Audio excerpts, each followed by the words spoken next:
और इस सब के दरमियान आजम खान के बेटे अब्दुल्ला आजम ने बड़ा बयान दिया है, जिसके बाद सियासत उरूज पर पहुंच गई है। सियासी सरगर्मियां तेज हैं। अब्दुल्ला आजम ने खुद के सिक्योरिटी एहलकारों से ही अपनी जान को खतरा बताया। अब्दुल्ला आजम ने कहा कि उन्हें उनके सिक्योरिटी एहलकार ही गोली मार सकते हैं। सरकार पर वार करते हुए अब्दुल्ला आजम ने इल्जाम आयद किया कि ये सिक्योरिटी एहलकार उनकी सिक्योरिटी के लिए नहीं बल्कि उन पर नजर रखने के लिए लगाए गए।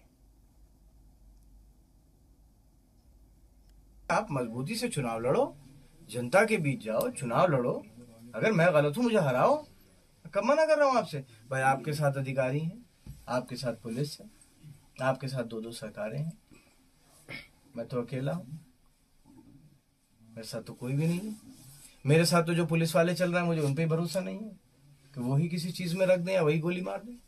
मेरी सुरक्षा बस मेरा मालिक करता है, इसके अलावा जो मेरे साथ लोग रहते हैं वो करते हैं। मुझे किसी की सुरक्षा नहीं चाहिए।